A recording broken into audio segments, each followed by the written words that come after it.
Are you ready to get out of overwhelm when it comes to your email? In this video, I'm going to walk you through my 5 best tips to usually get to inbox zero. It's not going to be always perfect. That's the first thing I'll tell you right now.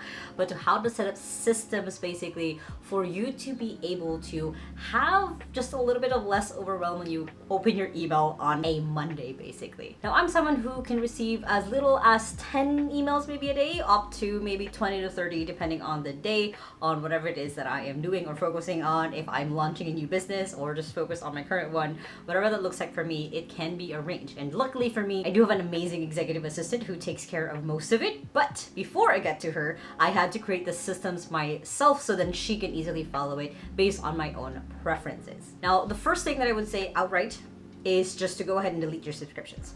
Whatever it is that you subscribe to, you probably, if you really want to, you can resubscribe to them later. But that is the first thing that usually does fill up your inbox, is the subscriptions, the newsletters. And this is coming from someone who is a marketer who does send out emails to people on our newsletter every single month. But that also means that if you are not even looking at them, if you're just deleting them basically, or you're archiving them for one reason or the other, then they might not be the ones that you want to look at. So that is the first thing, is go ahead and just delete and unsubscribe basically from all of the subscriptions. And as a bonus tip for you is create a separate email for those subscriptions. Now, this is something that I like to do. That way I don't have to see a lot of those emails every single day, especially if it's from an author that I really like, but I don't want to see their emails every single day or every single week. As they send them, I will usually just schedule a time of when I want to go through their newsletters, and I sometimes will do that. So that's for me though. So for you, what might just work is honestly just going ahead and deleting and unsubscribing to all of the emails, all the newsletters that you have. That way you kind of start with a little bit of a clean slate. And if you follow basically that quick piece of advice, is just create a separate account that you have that for.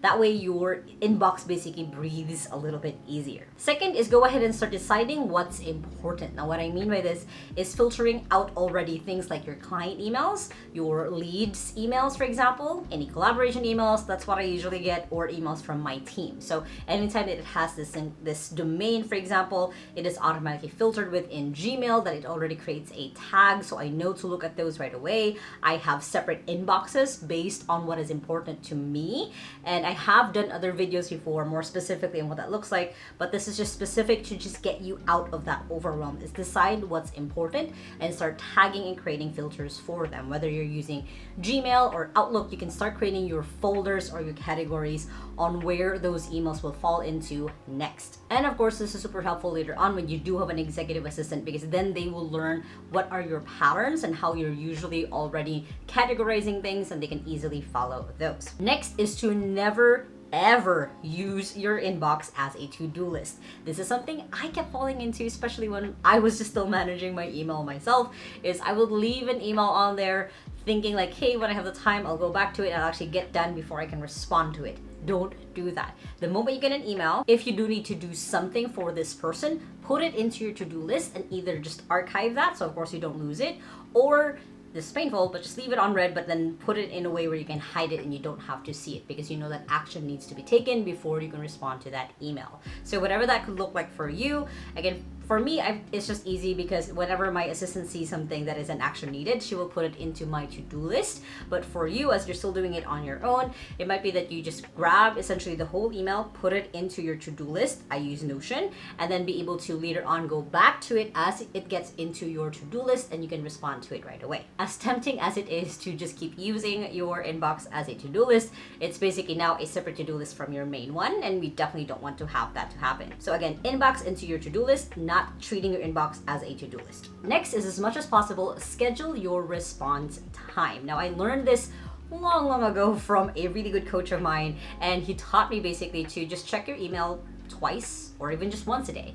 And you can even set it up where you have an automated message that it sends out every time you receive an email of like, hey, I'm checking my email every 5 a.m. or 8 p.m., whatever time it is that you choose. So then for people, they know when to expect your response back. So let's say that they emailed you at 5:01 and then you check emails at 4 o'clock, they know that they won't get a response before then.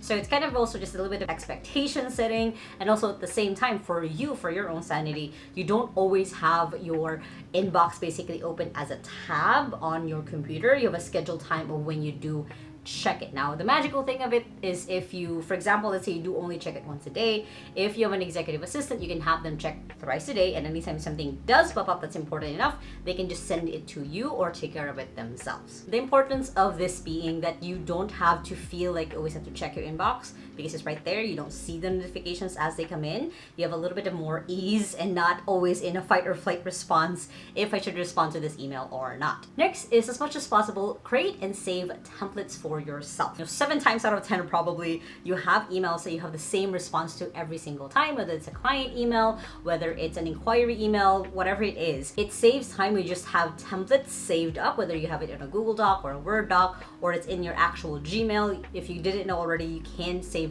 templates onto there, so that's easy for you to just respond to them and have just an email already ready to go. You just have to edit a few things and make it match to what it is that they're requesting for. This way you're not as overwhelmed by it. You can respond to it. You don't have to type it out every single time. And of course, again, later on when you do have an executive assistant, they can easily follow that and even create new templates for you as well. And as a bonus for you, I'm gonna walk you through the 2-minute rule. Now, this is coming from the book Getting Things Done by David Allen, which is, if you can do it in 2 minutes, just get it done. Especially as you're cleaning up your email. Let's say you've scheduled that you check it every 9 o'clock and 3 p.m. in the day.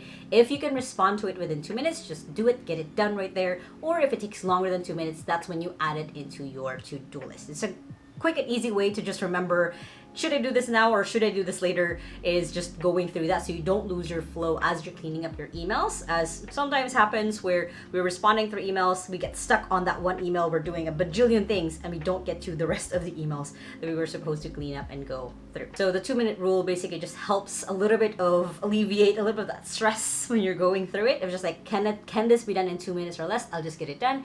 If not, then I'll add it to my to-do list. Now, if you guys enjoyed this video, make sure to hit the thumbs up button right there and comment below. Do you have any tips of your own on how you can be less overwhelmed with email? We would love to know. And if you still haven't yet, make sure to hit the subscribe button right there so you don't miss any of my videos every Sunday and Thursday on how to work from home and how to have a business from home, which you guys can check out those 2 playlists right here and the latest video right here. Hope you guys have an amazing day. And remember that small steps matters, and I'll see you in the next video. Bye.